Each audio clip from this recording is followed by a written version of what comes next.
gimana nih kabarnya? Semoga sehat selalu dan semangat ya menjalani aktivitasnya.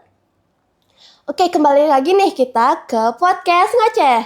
Ngobrol kece. Yang dimana tempat untuk cerita-cerita seru, inspiratif, dan mengundang banyak motivasi guys. Oke, pada podcast kali ini akan dipandu oleh aku sendiri, Nia Puspa, yang akan menemani kalian selama 30 menit ke depan. Untuk podcast kali ini kita akan mengangkat tema yaitu The Voice of Growth from Campus to Career. Nah, pasti banyak banget nih dari Sobat Ngoceh yang penasaran gimana sih caranya menjadi mahasiswa yang aktif dalam bidang akademik tetapi juga memiliki banyak prestasi nih guys. Untuk menjawab rasa penasaran kalian, kita sudah kedatangan narasumber yang luar biasa dan siap untuk sharing pengalamannya. Langsung aja, inilah dia Kak Gus Robi. Halo Kak Gus, aku Nia. Gimana nih kabarnya? Baik Nia, halo, salam kenal. Ya. Gimana nih Kak perjalanan dari rumah untuk datang ke sini? Perjalanan rumah aman, tapi karena kemarin ada kegiatan jadi masih banyak pikiran dan habis ini juga harus ada kegiatan, tapi Wah. aman untuk podcast. Sibuk sekali ya ternyata. Kebetulan aja hari ini. Oke Kak, aku mau bilang terima kasih karena udah menyempatkan waktu untuk datang ke podcast kita kali ini. Nah Kak, gimana sih rasanya jadi narasumber kita nih kali ini? Padahal sebelumnya, Kak Gus Robi adalah tim di balik podcast ini Kak. Oke. Sebelumnya, halo teman-teman penonton, teman-teman tim belakang layar, terima kasih udah mengundang aku di podcast yang sangat luar biasa ini. Perasaan aku sekarang jadi narasumber tentunya excited ya, karena dulu tuh aku berada di belakang layar, aku di sini deh kayaknya. Tapi sekarang ada di sini dan membagi motivasi kepada adik-adik yang nonton gitu. Excited sih rasanya. Excited ya Kak ya, Benar, oke. benar. Sebelum kita ke sharing-sharing seru, izinin aku untuk membacakan sedikit profil nih dari Kak Gusnya, boleh nggak Kak? Boleh, sama. Oke guys, jadi Kak Gus Robi adalah mahasiswa Poltekpar Bali dengan Prodi Manajemen Akuntansi Hospitality yang pernah trainee di salah satu ultra luxury hotel di Bali yaitu Bulgari Resort Bali. Nah, nggak hanya itu, ternyata Kak Gus Robi pernah ikut serta dalam organisasi HIMA, Manajemen Akuntansi Hospitality, menjabat sebagai koordinator publikasi dokumentasi pada periode 2024-2025. Dan yang nggak kalah gongnya nih guys, ternyata Kak Gus Robi pernah menjadi Bagus Poltekpar Bali pada tahun 2024 dan naik level menjadi runner-up 1 Bagus Badung 2025. Kalau dilihat dari pengalaman dan prestasinya, ternyata Kak Gus Robi ini luar biasa sekali loh guys, dan banyak banget yang bisa kita gali. Nah, ternyata Kak Gus, banyak banget Sobat Ngoceh yang penasaran nih sama Kak Gus Robi dan nitipin beberapa pertanyaan ke kita. Langsung aja kali ya kita ke pertanyaan pertama. Oke, boleh. Apa sih satu kebiasaan kecil dari Kak Gus Robi yang bisa membangun dan membangkitkan Kak Gus Robi sampai di titik hari ini Kak? Oke, thank you Nia. Jadi tentang apa yang bisa membuat aku berada di titik ini ya. Titik ini sebenarnya kayak banyak pengalaman yang udah aku capai gitu ya. Jadi sebenarnya aku di awal masuk kuliah tuh mulai berpikir gitu loh, kayak ternyata relasi itu penting ya. Ternyata kita tuh bisa mencapai suatu keinginan tuh bisa melalui relasi. Dan aku pikir SMA itu aku kurang mengikuti organisasi. Jadi ya cuma main sama temen lah gitu istilahnya. Akhirnya aku sadar waktu ada rekrut HIMA, aku mau join. Tujuan utama emang untuk relasi. Seperti itu. Dan mulai dari sana, aku belajar untuk membangun relasi. Awalnya aku nggak milih divisi Pubdo. Aku tuh milihnya divisi acara. Sama sekali nggak ada milih divisi Pubdo. Tapi somehow orang di sana, cuttingnya maksudku, itu tuh ngeliat aku tuh bisa editor. Dan mulai dari sana aku belajar bahwa dari pengalaman-pengalamanku ini aku malah lebih mengenali diriku sendiri gitu. Dan yang sebelumnya aku ada ketertarikan di editing, tapi aku nggak pernah mempunyai produk ataupun desain yang aku sebar. Dan akhirnya mulai dari sana, ternyata aku punya kesempatan untuk mengembangkan diri. Jadi kebiasaan sebenarnya nggak terlalu ya, tapi lebih ke motivasi yang membuat aku berada di titik ini, gitu sih. Oke guys, ternyata yang membuat Kak Robi bisa di titik hari ini itu dengan berani mencoba hal baru guys. Nah, ngomong-ngomong soal perjalanannya Kak Robi nih, Kak Gus Robi juga cukup aktif di organisasi ya. Banyak mahasiswa yang sebenarnya pengen ikut organisasi, tapi mereka ragu karena mereka merasa bahwa organisasi tersebut nggak akan dipakai kalau terjun langsung ke industri hotel. Oke, menurut kakak sendiri, apa sih soft skill yang didapat dari organisasi yang bisa berguna di dalam industri hotel itu nanti, Kak? Oke, bicara tentang soft skill. Soft skill itu kan karakter ya, personal, pribadi. Aku pernah dengar nih, orang tuh bertanya seperti ini. Apa sih gunanya kita baca buku, padahal kita tuh bahkan kadang lupa isinya. Akhirnya ada orang bicara bahwa coba kalian itu bawa nampan beras yang udah kotor, terus kalian ambil air pakai nampan beras itu, yang udah kotor ya. Tapi pasti kan nggak bisa ngambil air ya, karena ada bolong-bolong kecilnya. Tuh. Tapi apa yang terjadi? Nampan berasnya itu bersih. Jadi itu ibaratkan kita di organisasi, walaupun outputnya nggak begitu kelihatan, kayak ambil air kan nggak ada outputnya tuh, airnya nggak ada gitu. Tapi yang terjadi nampannya jadi bersih. Jadi ibaratkan organisasi itu karakter kita tuh bakal kebentuk dari organisasi. Contoh kalau bicara tentang soft skill, kalau bicara organisasi, aku kan agak banyak ya yang aku melalui ya. Dari pertama dari Hima Prodi lanjut ke JKK Bagus. Habis itu aku juga pernah ikut panitia lepas PSDP. Terus aku juga lanjut ke JKK Bagus Badung. Dari masing-masing organisasi itu pasti beda-beda ya soft skill yang aku dapat ya. Dari Hima, tentunya soft skill-nya itu yang aku dapat gimana cara komunikasi dengan tim, gimana jadi pemimpin, karena aku juga dapat kesempatan jadi koor. Itu tuh benar-benar challenging ya, karena aku merasa aku tuh harus menjadi contoh yang baik. Walaupun aku tuh belum punya ataupun masih proses belajar dalam tahap editing. Tapi aku tuh udah harus jadi contoh. Itu challenging banget gimana caranya aku untuk harus mengerti dari segi kamera, editing, dan lain-lain. Lanjut ke JKK Bagus, soft skill yang aku dapat itu komunikasi depan umum. Aku tuh banyak dapat kesempatan mulai dari JKK Bagus. Seperti contoh, MC. MC termasuk hard skill sih, tapi the way aku belajar komunikasi, aku tuh dapat kesempatan pertama kali MC itu waktu ikut JKK Bagus Poltepar. Ingat banget, habis main sama teman, aku dapat chat dari cutting UPW, itu tuh ada tawaran MC. Padahal aku sama sekali nggak ada pengalaman MC, public speaking. Tapi karena aku dilihat dari JKK Bagus Poltepar, akhirnya orang cutting UPW ini kayaknya orang dia tuh melihat saya tuh kayak ini orang bisa untuk berkembang. Akhirnya dia chat aku, tapi aku bilang ke dia, Kak, oh boleh Kak, tapi aku nggak punya pengalaman nih, nggak apa Kak, gitu kan. Terus dia bilang, oh nggak apa, nanti kita belajar bareng-bareng. Akhirnya dari itu aku terjun ke banyaklah event MC di kampus, dari wisuda, dari yang bergengsi itu InHake juga kayak gitu. Terus di JKK Bagus Badung sama juga soft skill komunikasi, bahasa. Jadi semakin berkembang. Nah, untuk di dunia kerja tentu sangat berpengaruh ya. Dari awal kita masuk dari training, itu kan kita bakal interview. Betul. Aku benar-benar ngerasa waktu interview itu kebantu. Karena aku udah sering melakukan interview walaupun tidak interview kerja ya. Tapi basically tentang public speaking. Jadi aku interview di JKK Bagus Deep interview, di Hima juga interview, SDP juga interview, JKK Bagus Badung interview, ada deep interview ya. Jadi somehow itu kebawa. Jadi kayak aku tinggal recall poin-poin tentang apa yang akan aku interview, kayak misal intern di Bulgari.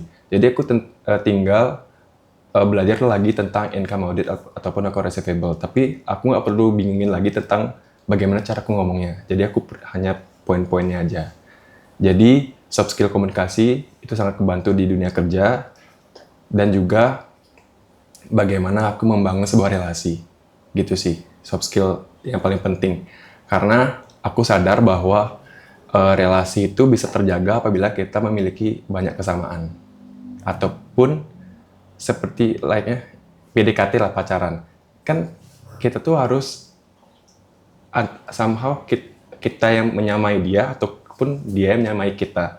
Jadi kayak aku sama seniorku itu juga kayak gitu. Jadi aku tahu nih seniorku tuh suka film. Dan kebetulan emang aku juga suka film. Jadi kita connect nih, frekuensinya sama. Jadi soft skill komunikasi itu sangat membantu sih di dunia kerja. Gitu nih. Itu dia guys, ternyata menarik sekali loh soft skill yang didapat dari organisasi, yaitu soft skill berkomunikasi. Nah, karena masih banyak juga yang mikir nih, ternyata organisasi itu cuma buat nambah kesibukan, Kak. Jadi itu dia tadi soft skill yang didapat ya guys. Nah, untuk selanjutnya, tapi kalau kita dilihat dari perjalanannya Kak Robi, akademiknya tetap bagus, organisasinya jalan, ternyata prestasinya juga banyak ya. Nah, sebenarnya menurut Kak Robi itu tantangan terbesar menjadi mahasiswa aktif sekaligus menjaga prestasi akademik itu apa sih, Kak? Tantangannya. Iya, tantangan. Tantangan sebenarnya baik lagi masing-masing organisasi beda ya. Tantangannya itu kalau di Hima aku tuh harus belajar untuk nggak egois. Pastinya di sebuah organisasi aku pun juga belum sempurna terjun di sana. Aku tuh di setiap organisasi tuh ada pelajarannya aku dapat. Kayak di Hima aku tuh belajar untuk mendengarkan pendapat orang. Jadi aku nggak boleh egois. Jadi tantangannya gitu sih. Karena desainer itu kadang terlalu ego terhadap dirinya, nggak mau dengerin pendapat orang lain. Yang di sana aku belajar dari Hima, tantangannya itu sehingga di JK Bagus Bandung pun aku sadar bahwa ternyata aku cuma gelas kosong. Ternyata ada orang yang kemampuan editing itu lebih dari aku kayak gitu. Jadi tantangannya itu ya aku versi aku sih. Jadi bagaimana aku tuh jangan terlalu berasa gelasku tuh udah penuh kayak gitu. Oke, ternyata tantangannya dari diri sendiri ya Iya, guys. benar-benar. Bagaimana caranya melawan ego sendiri ya Kak Gus ya. Nah, ternyata selain memiliki banyak prestasi dan pengalaman nih Kak, pasti banyak banget kita, seperti yang dibilang tadi, kita bisa memiliki banyak relasi. Nah, dari Kak Gus ini ada nggak sih tips buat ngebangun networking atau relasi yang baik dengan teman, dosen, maupun senior di tempat kerja, Kak? Oke, banyak ya. Oke, relasi. Sama ya kayak tadi aku sempat mention juga, kita tuh bisa membangun relasi apabila kita berada di frekuensi yang sama. Kayak misal nih, aku tuh sekarang misalnya ada di frekuensi A. Misal aku mau ada di frekuensi B. Contohnya frekuensi B itu orang-orang yang jago public speaking. Kayak aku dulu belum ada di frekuensi B karena aku belum ada pengalaman di public speaking, dan akhirnya aku ikut organisasi, aku ikut JB Poltepar, aku ada kesempatan ikut MC, jadinya orang-orang yang public speaking itu aku bisa samain frekuensinya. Jadi aku udah masuk ke frekuensi B. Jadi aku bisa kenal sama orang-orang yang public speaking. Sama dengan relasi, kita tuh waktu ingin menjalin relasi, kita tuh nggak boleh ibaratnya sombong. Kita merasa hanya kita sendiri yang ingin diperhatikan. Hanya kita sendiri yang ingin orang-orang lain tertarik kepada kita. Padahal kita tuh masih bukan apa-apa gitu loh. Jadi kita tuh harus belajar bagaimana cara agar tidak gengsi lah istilahnya. Misalnya kita ketemu orang, nggak ada salahnya kita sapa duluan ataupun tanya pendapat ataupun apapun duluan. Jadi itu sih cara menjalin relasi, dan juga bagaimana kita tuh menemukan kesamaan. Misalnya aku sama teman-teman juga Bagus Badung, waktu itu bagaimana cara aku menjalin relasi, yaitu dengan cara aku menunjukkan bahwa aku punya potensi. Aku punya potensi di editing ataupun di public speaking. Jadi orang-orang juga ngelihat aku tuh ada potensi, jadi kita memiliki banyak kesamaan gitu loh. Jadi ngobrolnya itu pun gampang, kayak gitu sih.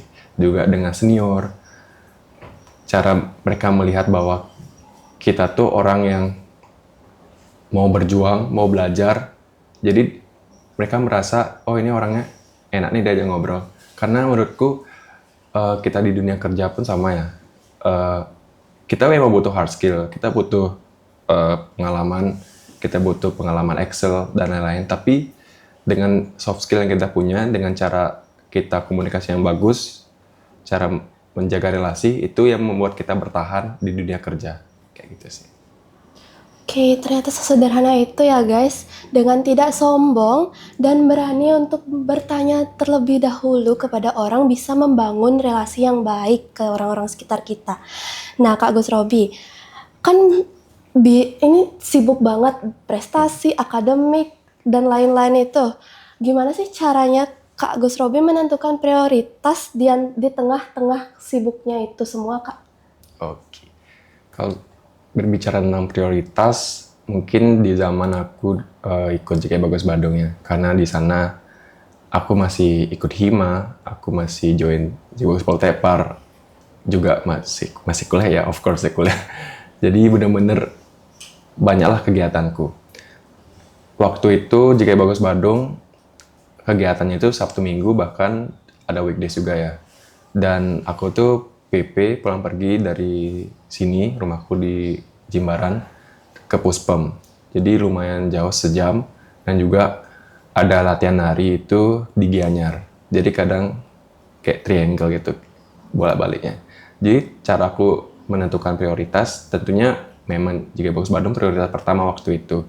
Tapi ketika ada tugas kuliah ataupun tugas yang lain, kita harus memikirkan bagaimana cara kita untuk apakah kita bisa membuat, kalau misalnya kita tidak bisa membuat, apakah kita bisa lempar ke orang lain untuk dibagi tanggung jawabnya. Kayak contoh di hima misal, kalau misal desain yang aku buat, aku belum bisa ambil, aku bisa oper ke teman-teman ataupun ke anggota yang lainnya.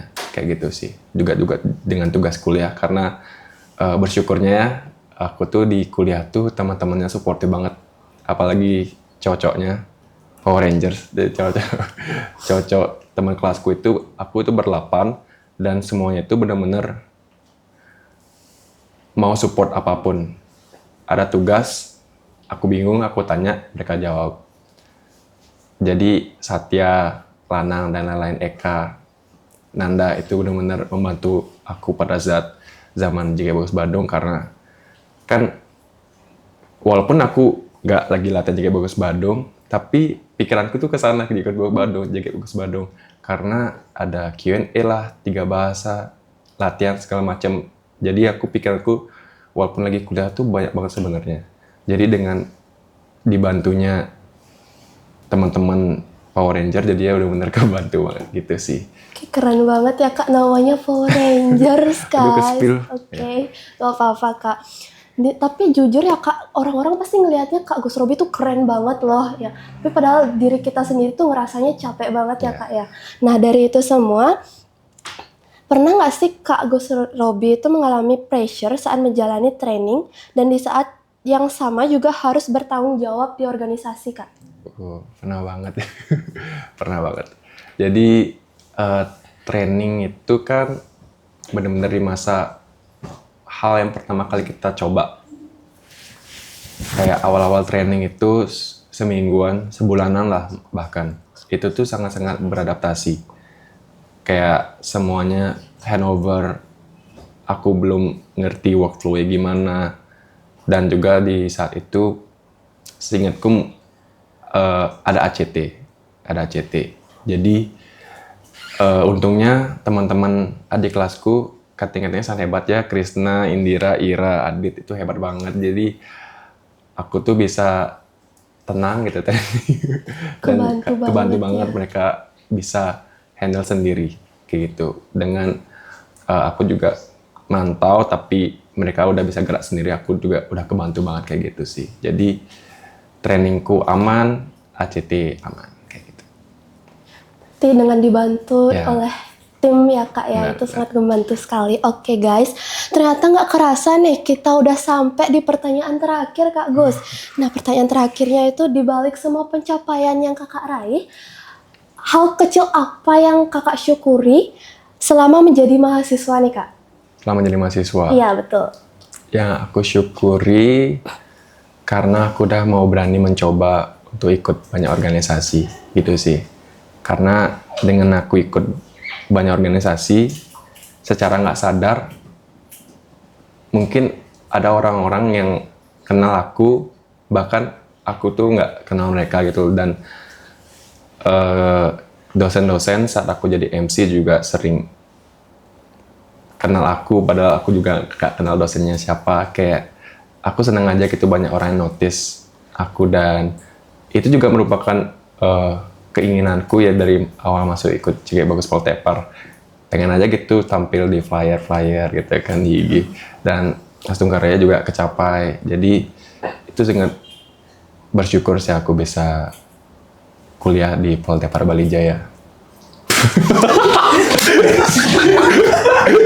Itu di-cut guys. Oke, ternyata menarik banget ya guys. Jadi dari sharing cerita bareng Kak Gus sekali ini, kita sudah ngobrol dan belajar banyak banget.